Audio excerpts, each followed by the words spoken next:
Good evening, everybody. Is everybody settled? Yes, jolly good. Thank you. It's lovely to see a full hall tonight. And we have Cotswolds Outdoors to be very grateful for sponsoring this event, being the official book partner for the Kendal Mountain Film Festival, or Mountain Festival, I should say. Clearly, that's going very well, which is absolutely lovely. A couple of things I have to say. I've just turned off my mobile. That's a hint for anybody in the room, please, to do that. And anybody who's taken by tonight's lecture and wants a book signed, that's going to happen at the end of it. And of course, there's the bookshop up the road here, just next door here at the Brewery Centre. So that's, I think, the detail out of the way, and we can get on to the core of the evening, which is a very exciting event. John Porter, I've known by reputation very much longer than I've known as a man. And I'm fortunate enough recently, with the 70th anniversary of the first ascent of Everest, our paths have crossed with the Alpine Club film and various things going on, which is great. But he is, of course, a leading figure in that wonderful, exploratory, exciting era of mountaineering through the 70s and 80s, which was really pushing boundaries. And he was forging new routes himself, the northeast face of Bandaka, the south buttress of Changabang. Neither of these routes have ever been repeated again, and there were more besides, which I'm sure John will be talking about. But you know, we're talking tonight, or John is talking tonight, about this book, A Path of Shadows. And I didn't learn very much about that climbing era and your great feats in this book. In fact, I learned more about it reading Brian Hall's book than I did in this. And I think that's really a compliment to the point that what we're talking here, John, is you as a complete human being, you know, and actually somebody who's very interested in culture as well, and particularly in the mountaineering world. I don't know how many of you know, but actually John was the co-founder of this festival, going back, when was it? 1980. 1980, okay, so going back a few years. A lot of you weren't born even then, I know that. And also the National Mountaineering Exhibition and the Mountain Heritage Trust. He wrote a biography of his very dear climbing companion, Alex MacIntryre, to really extraordinary acclaim. It won the Banff Festival, what was it called, Gold Award or something? The grand prize. And loads of other bits around the world. Yeah, fantastic. Back in 2014. But writing as an expression of yourself, if I can put that, John, has been going on very much longer. Actually, difficult to believe, but some 60 years. And these poems that have been jotted down, and essays as well, now put together in this book. It's really a lovely collection. I've only had it for a couple of weeks, and in that time, I've already read it a couple of times. And in reading it, I've learned very much more about you, actually, than I could have guessed. Firstly, that John is American, all right? I didn't know that. So John's American. Actually, John is half American, but he's spent his formative years, his childhood and his teens in America, started university there, before coming to the UK, and blagging his way into Leeds University, where I think the whole mountaineering thing, well, I know it happened in America before, but you know, then suddenly you were thrown in with this bunch of retrobates climbing. Absolutely. Yeah.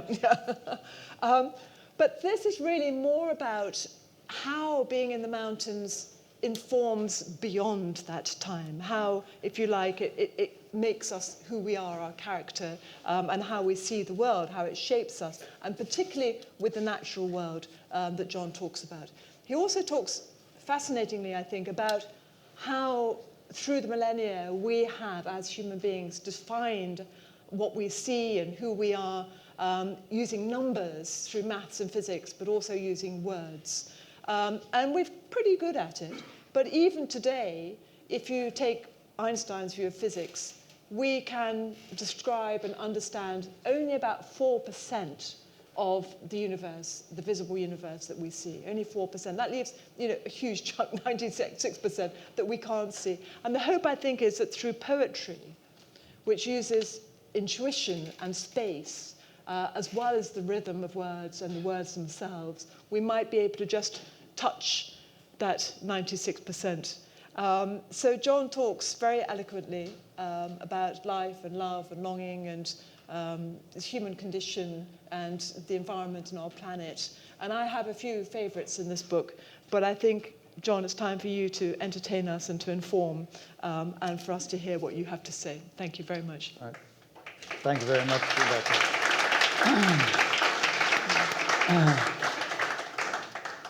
Wow. Well, you learn all your life, don't you? And I've been jotting things down, as Rebecca said, since I was quite a young person. My father advised me, though, never write a book, because his father was a failed poet. He said, it'll just take you down a dead end.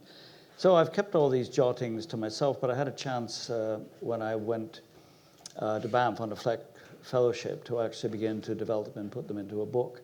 And they got passed around, and lo and behold, all of a sudden I ended up with this book.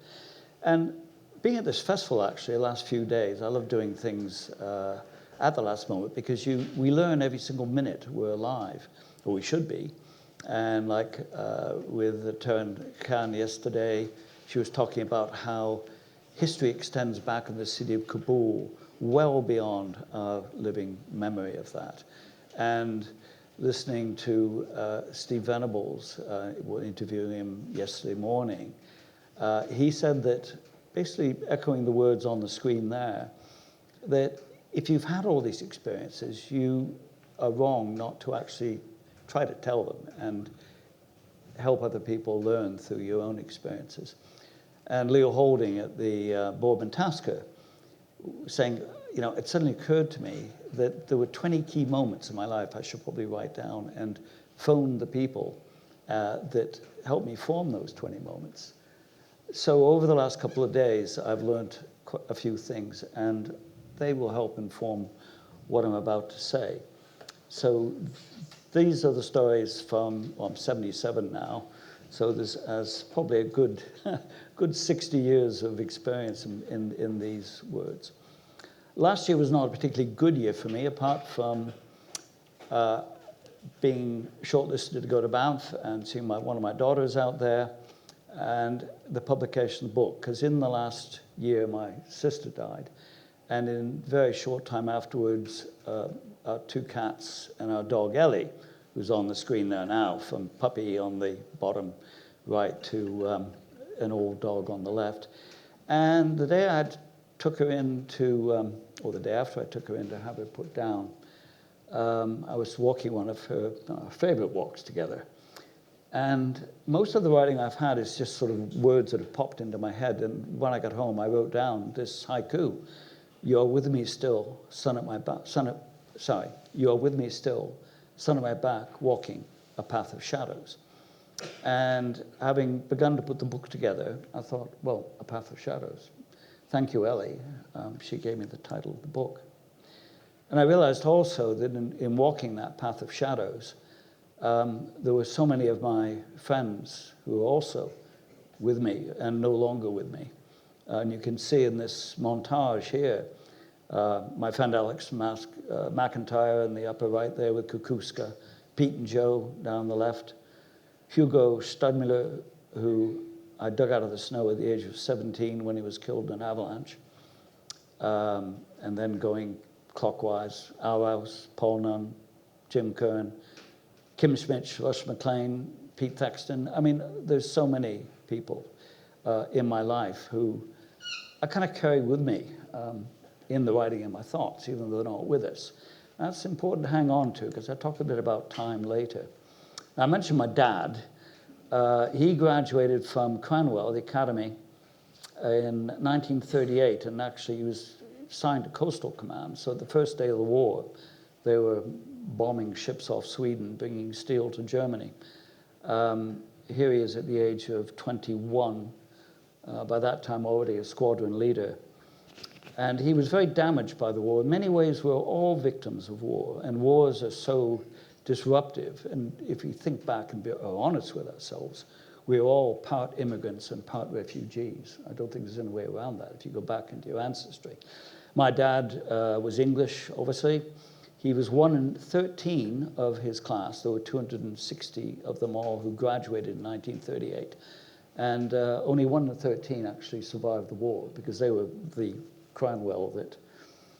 And it's funny, the Air Vice Marshal came to Cranwell in 1937 after the famous, I have this piece of paper from Herr Hitler, and said, right, lads, we're going to have to prepare for war. We will be at war perhaps next year, perhaps the year after, but we'll do the best to get you ready for it. So in 1970, I came over to Britain because I'd been climbing all summer. My dad had decided going climbing would be a good thing for me. Here I am on the right, as a very small boy, on top of Mount Monadnock. I didn't realize at the time that some people who become great heroes in my life, like Thoreau and Emerson, some of the great romantics, some of them felt, as Stephen might say, a little pretentious at the time, that they had that same view that I had, looking down on the world and suddenly feeling that I could see much further than I ever imagined I could if I worked at it.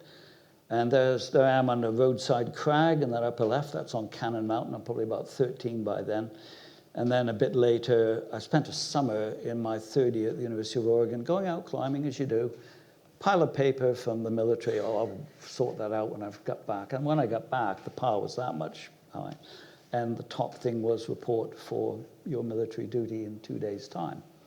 And I said, right, well, Muhammad Ali's gone to jail. That's going to be me joining him. And my dad said, you're only 20. You can claim British nationality. So I did. And I wiped 20 years of my life clean and flew to London. So that's kind of the background of the first bit of my life, and then I started again here. Rebecca's already touched on these themes, and there's the book. But it is important to realize that whether we're using words or numbers, we actually are just drawing metaphors for what we are observing around us, and there's various ways of doing that. I've got this mixed background of left and right hand of my brain because I started life as a geophysicist and ended up reading English at Leeds University, which is great because I didn't have to work very hard and I did a lot of climbing. But that science, that love of science, came from long walks with my dad and climbs with my dad. And this is one, it's a few years old. It came after a discussion with Melanie Windridge, who's a particle physicist. And we were talking a bit about quantum. This is called The Science of the Sea. I better put my glasses on. I'm bound to mouth my words, as Hamlet might have advised me not to. The Science of the Sea. Charged by moonlight, an invisible loom weaves silver yarn into dark waters, creates and holds the not now and yet forever of this planet in a fragile weft of quantum waves. Where the star-simmering she meets the dark horizon, tales are told of deep space events, functions so subtle, each ripple is a multiplication of being. Bright numbers scattered on the waves, a composition of stardust. Of course, going back to the famous song at Woodstock, we are all stardust, because literally we are. So that's one of the science poems in the book. And as I've climbed over the years, various things have... Actually, I had a great uncle called Forsyth, who was one of Ruskin's gardeners. So I was exposed to Ruskin in the family fairly early on. But Ruskin, his famous quote this, says, mountains are the beginning and end of all natural landscapes. And I've always wondered, what do we really think about? What is a natural landscape? Which of these is the more natural landscape? Mountains have a much lower entropy than the cities, where we are rapidly burning up so many resources. Conservation of energy is one of the main real causes that you don't hear much about when you talk about global warming. But to me, the extreme landscape is the one on the right. And knowing I've got a few other poems to read, I'm not going to read this one. I wrote this Outhouse Gospel is a play on, it's a fairly long poem in the book, on the Gospel of John. And of course, everyone will remember that in my house, there are many rooms. And I wrote this poem after a discussion with a devout Catholic friend of mine, Bill Jansen, who was also a great poet who died a couple of years ago. And we realized the inequity and the wrongness, really, since those days of John, in so many empty rooms, so many people that are just left on the streets. and our values seem to be being eroded. This is actually my backyard in Colbeck. For those of you who have been there, it's High Pike. And again, I talk a bit about entropy here and there in the book. I quite like this one. It's quoted elsewhere, but I share with mountains the eternity of knowing the same existence. Now, that might seem counterintuitive, but in fact, we do all end up back as that stardust, whether we're a mountain or whether we're a sentient being. And risk is something which, well, I've lived with as a climber. As I said, when I was 17, I had to dig my best friend out of the snow. And I've always wondered what the heck risk really is. I mean, we're living in a strange world now. I was talking to Steve Venables about this and how he'd hitchhiked all across Europe at a very young age, and not spending much money because he wanted to have enough money to climb in the Alps at the end of it all.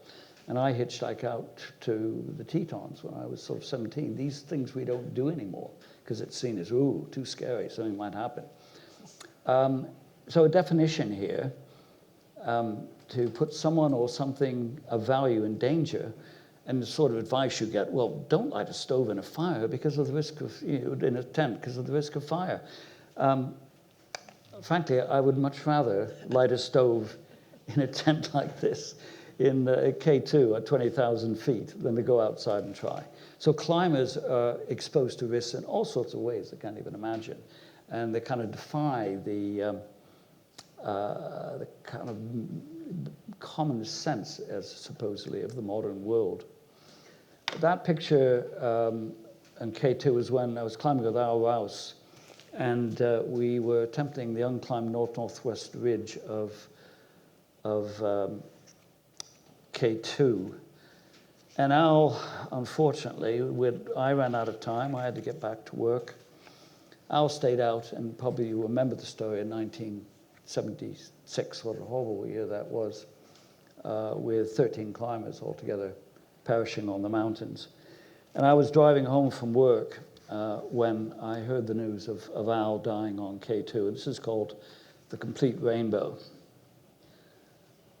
Knowledge never fits or competes with symbols.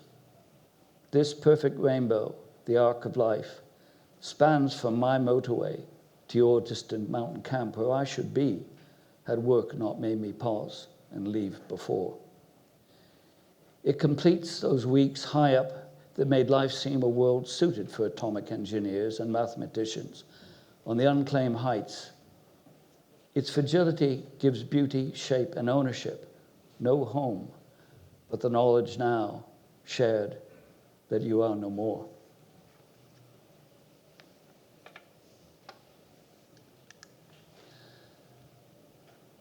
Al and I used to talk about, and this is an interesting, everybody read A Woman in a Polar Night? I can highly recommend it, a German lady spending a winter in Svalbard.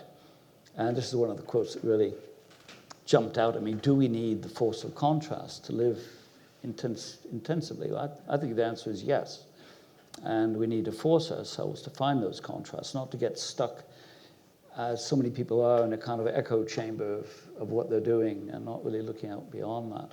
And as you gather, I do kind of dabble in philosophy, so I've learned a few things here. Aristotle, through ignorance we gain experience we gain wisdom. But there's a lot more local knowledge you can learn, as I have done at the Crown in Heskett Newmarket. And drinking too much Old Doris at the Crown will give you a bad head.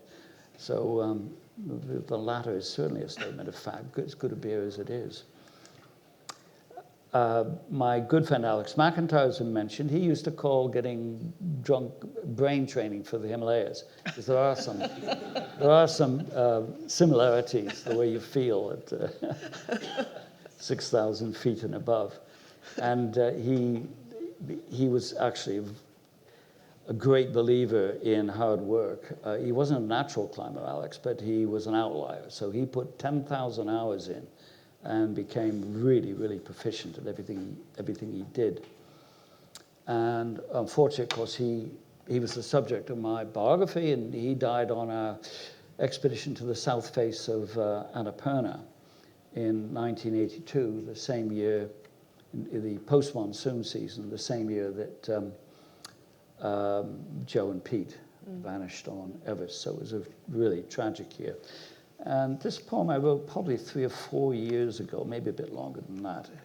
And it had very much Alex in mind when I wrote it. This is actually a shot from the west ridge of Everest in winter, so that's not Alex, but so let me find my right number here. There we go. So this is called Leaving the Mountains, and it came to me, again, I sort of wrote it down. I was driving back from the Bend one winter. As I drive home, I imagine an ice axe swung and crampons finding purpose on thin images of past climbs that might just last forever. The truth we tested lay on north faces, no joy till the top, no hope of living except moving up to where the warmth exists. Those hard uncertainties shared so steeply, gathered divisions of our lives together. There was no luxury of fate and fixed stars. Now we face the golden sun descending at our back. Vast ranges stretch horizons like a smile connecting earth and heaven. Perhaps beyond the furthest dark ranges, we will find what time has not allowed us, those signposts to all the unknown places. These mountains will know all of our memories, and we their realities of wind and ice, when we share the same silver dark sea.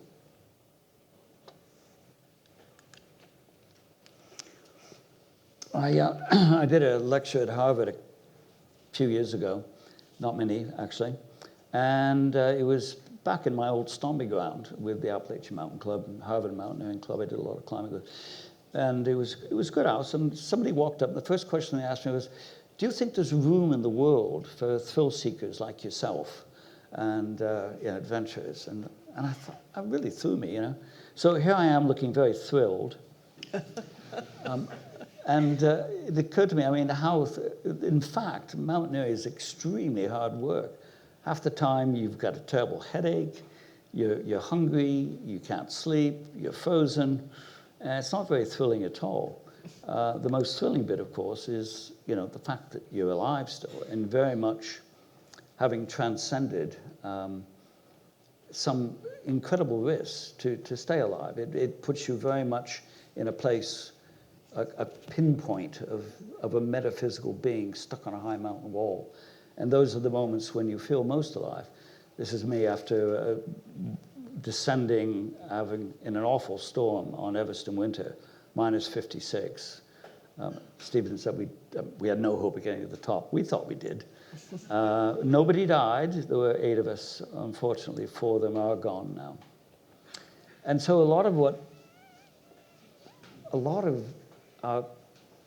our view of the world is simply a first impression. And every animal I've come across has the same ability to appreciate, recognize, realization. Here's a deer somewhere, I think in Banff, making a quick risk assessment. And, okay, I can go grazing. Nothing's going to happen to me.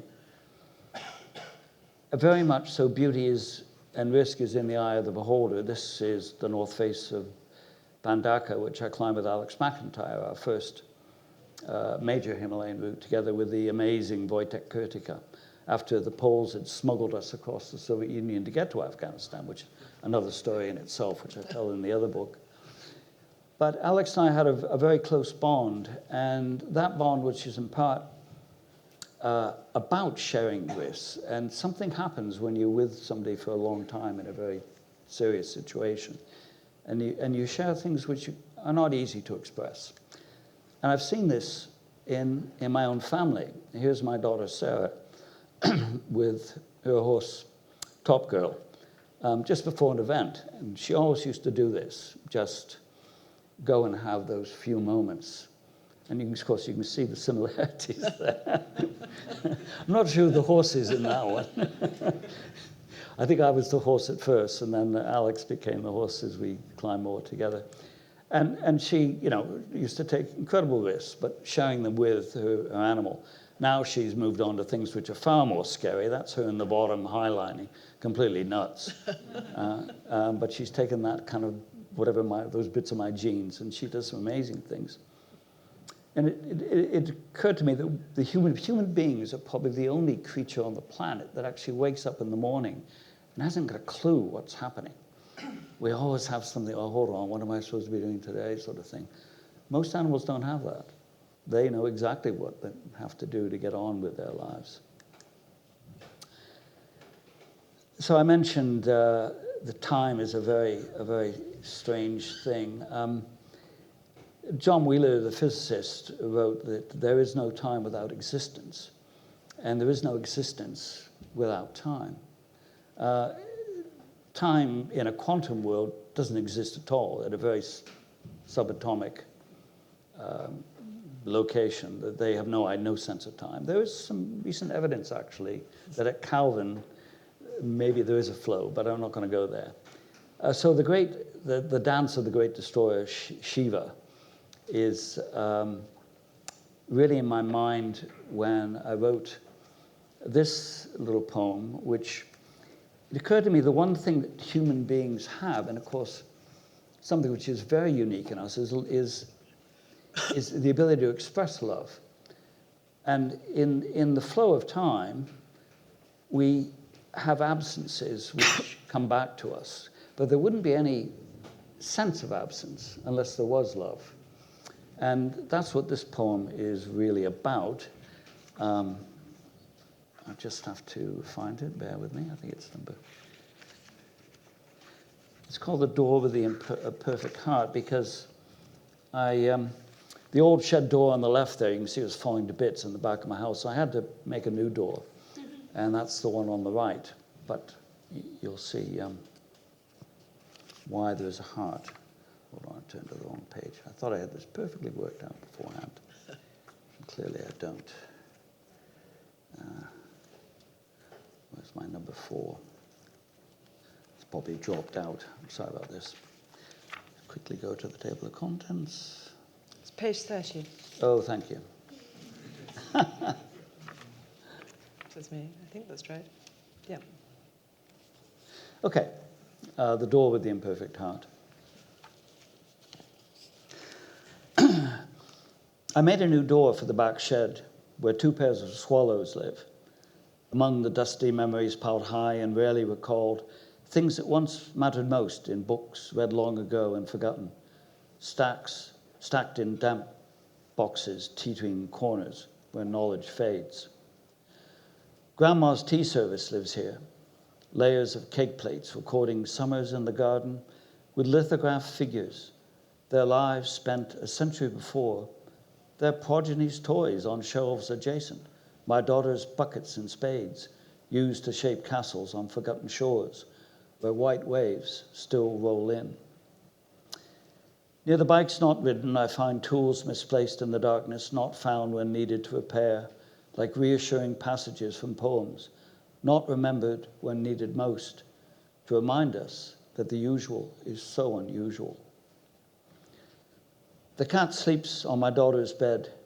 She knows the warmth is missing, but perhaps not the person that held her on cold nights for mutual comfort. She follows me one morning up the back steps into the shed to explore for mice, while I file the rough edges of the heart carved near the top of the door to allow the swallows in when the spring comes, fluttering with love, for they're never forgotten.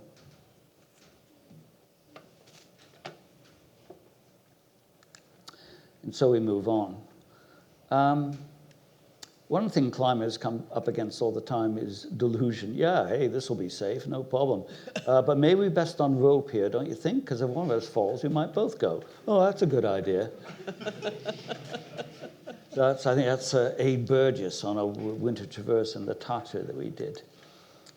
And we have these other delusions, like we're going exploring, we're great human beings, we're covering these unknown territories, putting our big foot into things. One of the sad truths of all mountaineering was it actually sort of began with the clash of the two empires, the Russians and the British, in their push to the east and colonialization, a world which we haven't quite left yet. We may be leaving it, but other places have. And eventually, of course, that led to the conquest of the world's highest mountains. And what impact that's had on the peoples out there, we can only half imagine. I went to Afghanistan in '77, and it was a different world. At that time, all the wagons were painted with visions of paradise. And this gun runner on the left here, you can see his wagons changed from paradise to shooting down Russian planes, and that was about 1982, I think. And of course, it still goes on. Partition of India and Pakistan created a huge hole in who owned the territory in the far north and west of India, on the bordered with Pakistan. Now that's K2 in the far distance there on the right. And this is looking over the contested area in the Siachen. So there's been tens of thousands of soldiers who have died in this area between Pakistan and India. This is what they're fighting over, the cathedrals of the earth. Delusion. Guarding the Pass is a little poem that kind of sums up some of my thoughts on what it might be like to be a soldier in one of these wars. Guarding a pass at night. At this dark hour, a moment of worship. These cold rocks are my tower, taller than I.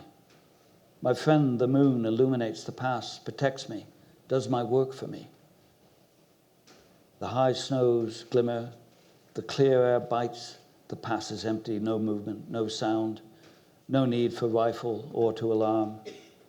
My comrades sprawled in rest lie beneath me, alert. The mountains rumble, the nighthawk soars. Now, while the night accepts my prayer, so many suffer fire and pain and killing. The new snow will not cover these things.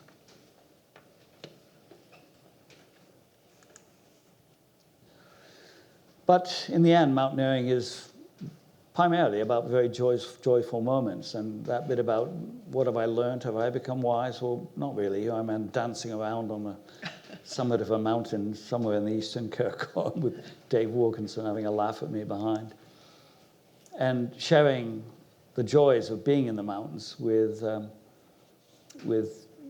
your friends from all around the world is just a great joy. And sometimes that is nearer to home. This is a little poem I wrote traveling on a bus from Banff, I can't remember which year, back to the airport at Calgary, and I bought myself a beer and said, hold on, there's some words in my head. So I wrote them down on a beer mat, and I still have that beer mat, actually. This one's called Passing By. When passing by and looking up on golden snows and mountain thrones, strange to know this place I've been to walk the sky within my bones. Such paradise lives beyond the world, beyond the reach of comfort zones.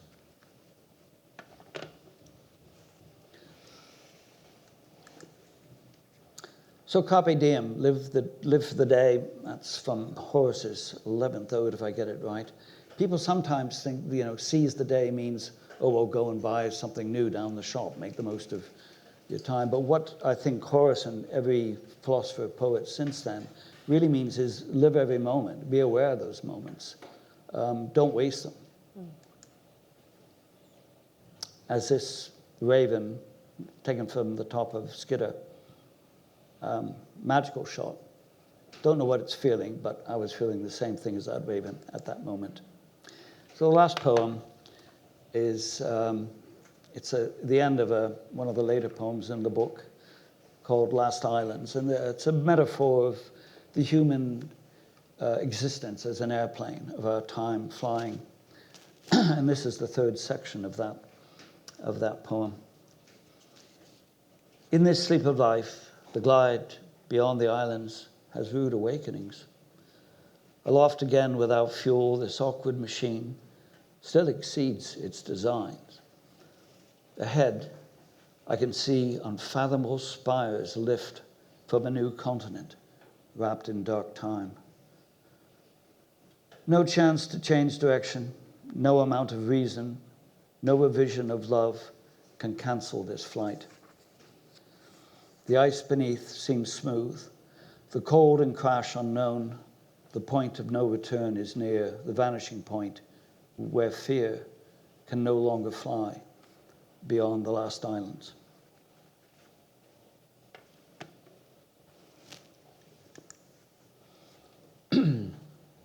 So that's the last stanza of that poem for Alex. And oftentimes I finish a lecture, I've never done it this way before, with the famous words of Gaston Oberfar, for those of you who climb and get out there and do amazing things in the hills, just remember that the mountain does not know that you are an expert. Yeah. Thank you very much. Yeah. Thank you. Yeah. Thank you. Thank you, John.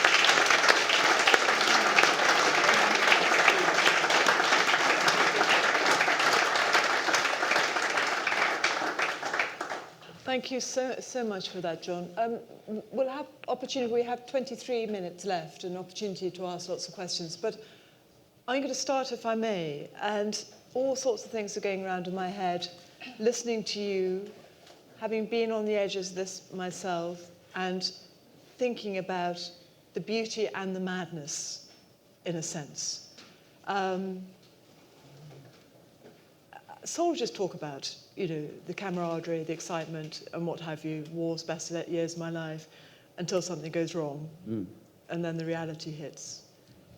And your generation, and in the 70s and 80s, climbing to extinction, was that your words, I think?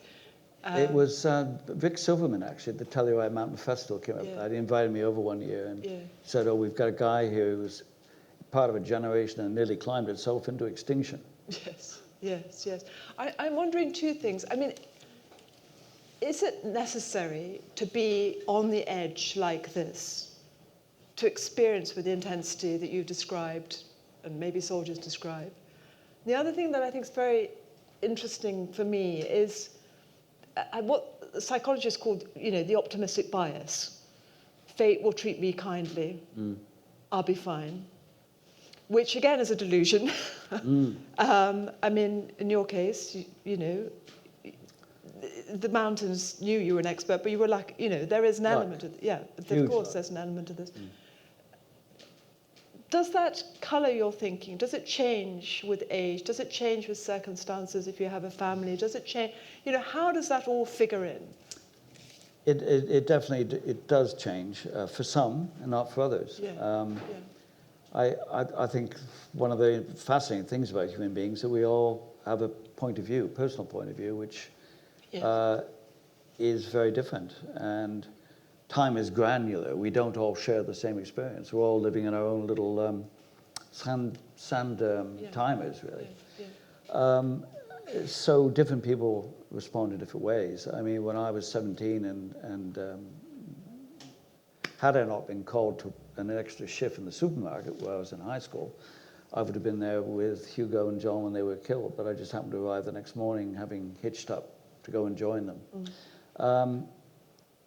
And I thought it should have been me. I think a lot of people feel that. Why did they die? And they had so much to live for. But I didn't stop climbing. In fact, next weekend I went and did a really hard new route in their name. So I don't know. It's a strange sort of motivation.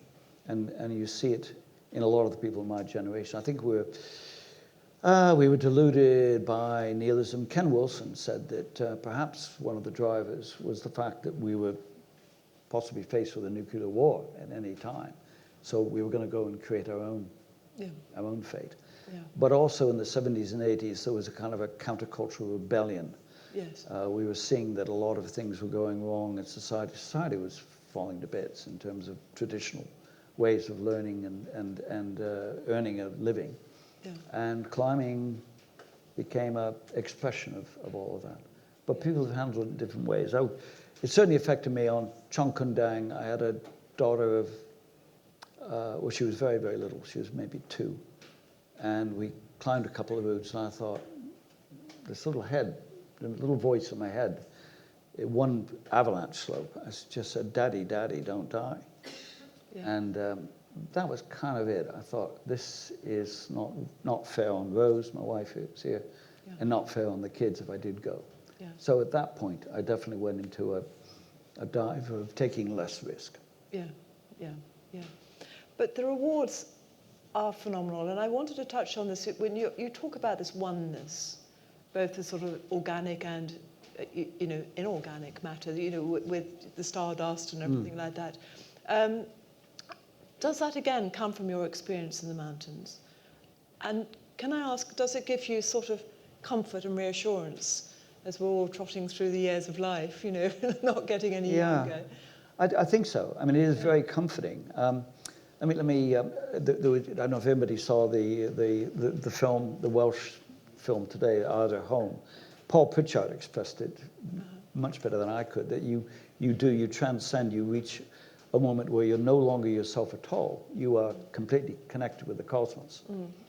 And of course, that is ideally where we'd all like to be. It's our nirvana. I mean, back in the days in the 60s, David Bond, the physicist, said that actually we don't need to create a quantum computer. We already have them. They're our brains. And now, of course, the great worry, which is one that another American physicist, Firkin, said, well, perhaps the whole universe is simply a quantum computer. And what happens if we plug into that through AI? We don't know. But I think we are connected regardless. Yes. And I find it quite amazing that, okay, I'm only here for that period of existence, gone. Yeah. But I'm still sharing that eternity. We're still here in some parts of us. Yes, the energy doesn't forever. go. The energy somehow doesn't go. And I've never seen an equation which factors in life anywhere, in any force and something. So maybe some of that missing 96% is something we haven't yet realized, that it is part of that eternity just wanting a snapshot of itself. And we're part of that process. I will share with you just one small story, but in Ladakh, I was walking there a few years ago now, but I was approaching my 50th birthday, which is quite significant for many of us. And just being, away from everything, where you met people whose lives were very, very connected with the earth. And although there was a bit of tourism, like our little group walking through, they would be completely self-sufficient without it. And you felt that rhythm of annual life and diurnal life and just, these extraordinary ancient people, probably not so old, but living, at that altitude, with smiles, with joy, with respect from younger people. And it made me very much question what we have at home, actually, in many ways. Particularly the sort of continuous anxiety that's fed to women in particular by ridiculous marketing companies telling us we should be 18 forever, which is total nonsense. And there it felt, I felt totally and utterly at peace with the decline in the second half of my life, if you follow me. And I carry that, actually. I'm not saying that I feel it the full strength I did in that moment, but we have so much to learn, not just from the mountains, but from the people we meet along the way. Would you agree? Absolutely. I mean, that sums it up perfectly. And it's interesting just looking at the east-west. I mean, we have this very Western view of things, and we need to move beyond that post-colonial view of the world.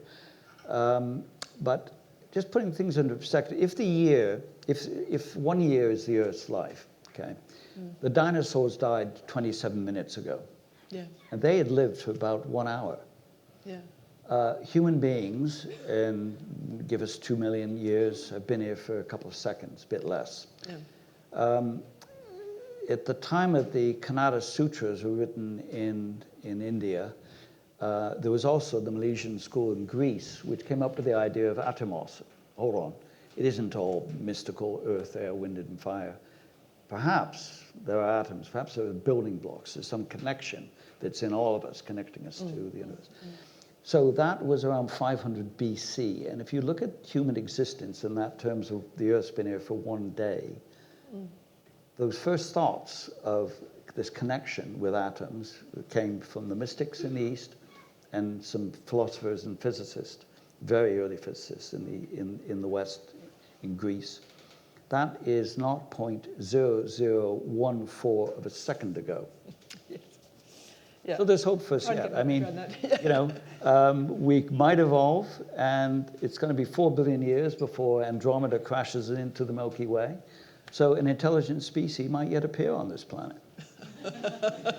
You are very critical in this book about our leaders and politicians. I mean, not just in this country, which would be completely understandable, but across the world, sort of promoting tribalism, promoting nationalism, and actually we're one human species, and really promoting that there are differences, which particularly moving forward with the issues and problems we're facing in the world now, is very counterproductive, is it not? I mean, do you see an answer to that, John? I don't really, unless we have a common language, which we don't, or a common goal, which we should have, but we don't seem to. And language it keeps us sane, because we can sit here and share ideas together and probably agree on them. But then you try to get them in a multinational situation. I mean, just simple things like the word business in Russian is exactly the same as gangster. So that explains a lot about the way Russia operates. Yeah. Well, I mean, on that note, what have we got? We've got 30 minutes. I've been rather greedy with my time. Does anybody in the audience have a question to ask John?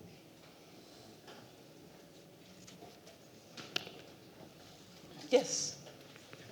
John, do you find that your creativity is stronger when you're actually on the mountain, maybe in a slightly difficult position, and you're kind of wondering about, are you going to make it? Are you going to get down okay? Or is it stronger after you return to base, as it were, and you are perhaps more relaxed because you're more confident, there isn't the immediate risk of threat and so on? Yeah, well, there's certainly, the creativity in the mountains is actually creating the line. And I think I got Steve Venables to agree with me on this. There's a famous photograph of it's called A Path Made by Walking, about 1967, Richard Wright. So the idea there was that paths are made, they're a work of art. And so climbing, the creativity on a big mountain is twofold.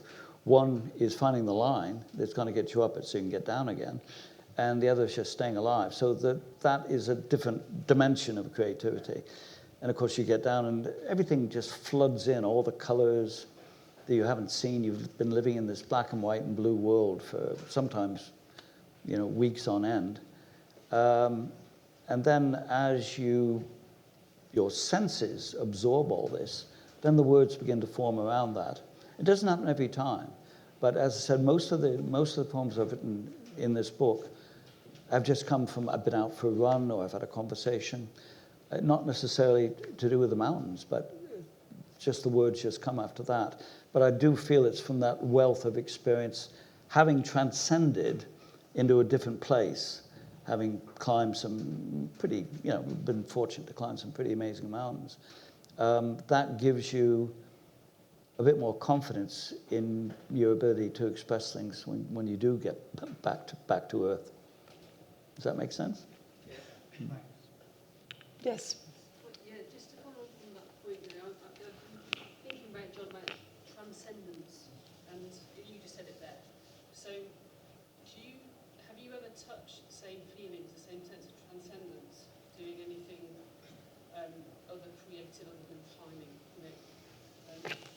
The question is can you experience transcendence in other? You experience. Have I? Yeah.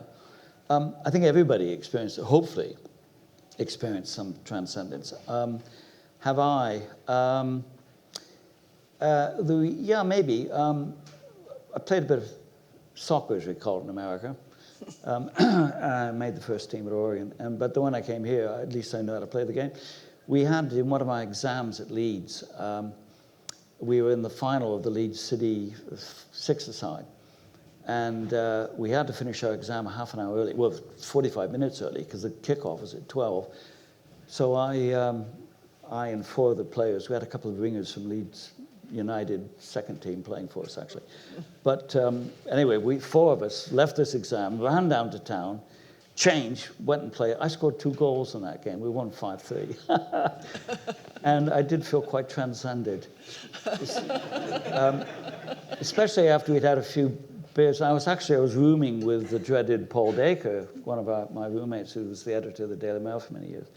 And we came back with a few tinnies after the pub closed. We were very transcended by that time.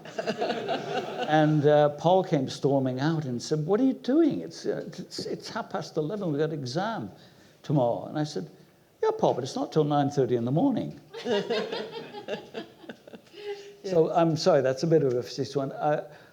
I think, yes, running, I've done it. You know, where you get those endorphins when you've really done a very long run. But no, nothing quite, because the difference between climbing and most other, and I don't call climbing a sport, as you gather, most other really hard physical activities, they may give you a high, but the thing about doing a really hard new climbing route, you are touching places on the planet that humans have never been before, and that in itself is transcendental.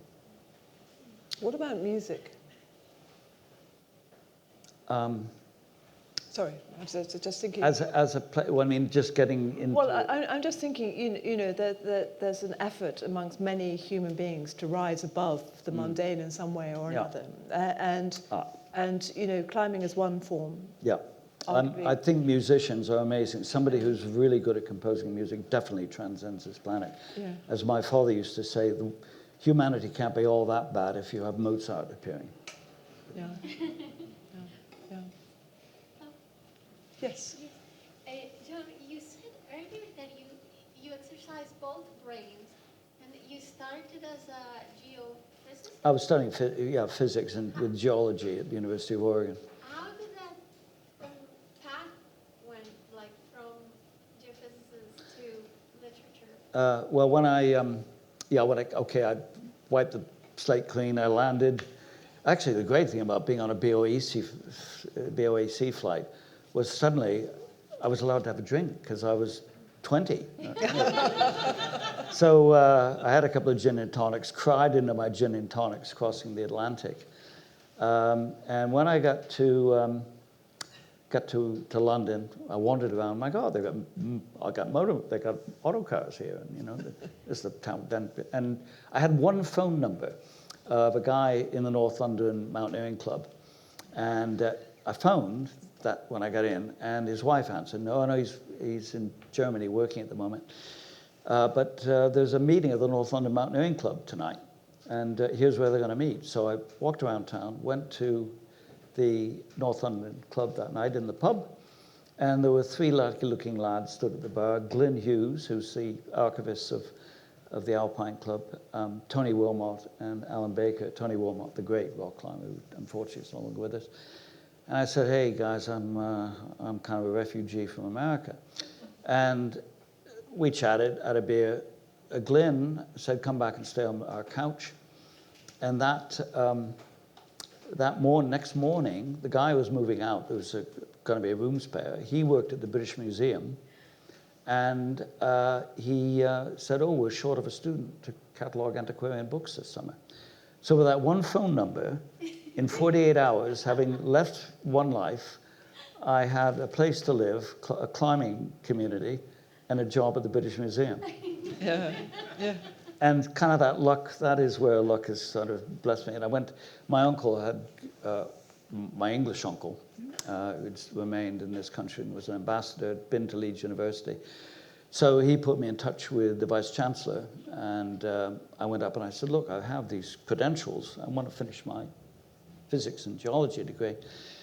And they wouldn't accept them. Where's the University of Oregon? You know, that's podunk you. And of course, now it's a really respectable university. But the Vice Chancellor of a class of show said, well, maybe I have a solution. You can always read English.